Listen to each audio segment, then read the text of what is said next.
and welcome to Basketball Immersion, where we challenge the way the game is taught. Today we're diving into an elite one-on-one drill that maximizes decision-making, offensive efficiency, and competitive intensity. This is King's Court BDT Shoulder Game One-on-One Continuous. If you're a coach looking to improve your players' ability to attack, react, and finish under pressure, then this is the drill for you. Okay, ready? One-on-one to start. One-on-one to start. 1, 2, 3, live. What does he have to do on the third? My first beat, no pause, live, one-on-one. We're going to play King's Court rotation. Communication and effort. It has to happen fast. Nobody's walking. As soon as we go, when we run over here, we run up here, we find someone new. 1, 2, 3, go, score. Get it going, scores. Good, now pump it, quick. Now it's me. 1, 2, 3, pump, oh, I miss. I go down there, he stays up here. Find someone. You, down there, go. Here's how it works. Players compete in one-on-one using the shoulder game drill. 3 passes triggers live play. The defender starts at arm's length or closes out with the first pass. 2 more passes are exchanged, and on the third catch, the offensive player is live and the battle begins. The possession ends with a made basket, a defensive stop, or a constraint violation. The constraint violations, or reasons an offensive player would lose possession of the ball, are the following 4 constraints. Number 1. To reinforce proper habits, we play with specific offensive constraints. A possession is lost if a player doesn't catch with a hop, or what we call fight for your feet. Number 2, if a player pauses on the catch, they lose possession. Instead, we want players to attack immediately with no jabs or shot fakes. Number 3, if a player takes 2 or 3 dribbles in a direction not toward the rim, they lose possession. Instead of a dribble limit, we play with a direction limit to focus on attacking in straight lines. Number 4, if a player uses a spin dribble, they lose possession. Instead, we wanted them to explore a behind-the-back counter or a between-the-legs dribble possibility. To add competition and constant engagement, we use the King's Court rotation. In a King's Court rotation, the court is divided into a top court and a bottom court. Multiple basketball hoops, as shown in these examples, can be used within the top court and the bottom court.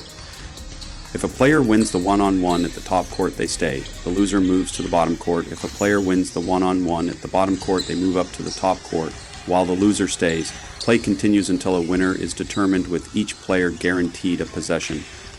In case of a tie, they play again up to a maximum of 3 possessions each. If still tied, rock, paper, scissors, shoot solves the tie. Same thing. Now from far.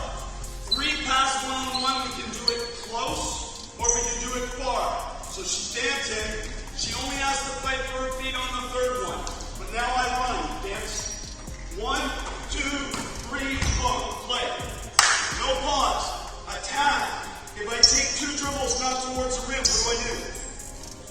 Counter, behind your back, between your legs. All the same things. No spins. Challenge yourself between your legs, behind your back, and attack and score. We don't want to play one-on-one with around like this. And play in straight lines. Now, can we go quicker? I see too many people standing, looking, walking. Sprint and find someone. Communicate. Why do we play this way? Because it creates real game chaos. Players must learn to adapt, create advantages, and make quick decisions in a dynamic environment. Our key teaching points include an emphasis on an offensive and defensive player working on first step explosiveness, the offensive player working on being confrontational on their drive and applying their attack and counter dribble moves, the offensive player working on interior finishing techniques and retreat dribbles to re-attack and protect the drive, and the defensive player working on defending the dribble in one-on-one situations, including walling up and boxing out. The best way to implement this drill is to let players explore first before stopping for instruction. Use constraints as the main teaching tool, reinforcing habits players have already learned. Players can track the total wins. The wins just on King's Court. The wins on King's Court can count as extra points or some other scoring system to emphasize your constraints and the competition. You can modify the game and load it with challenge by adding a +1 coach outlet for decision-making support. Use different dynamic starts to one-on-one, like the example of close and far. 3-pass one-on-one, which builds out of shoulder game, and whatever else you come up with to create optimal challenge for players.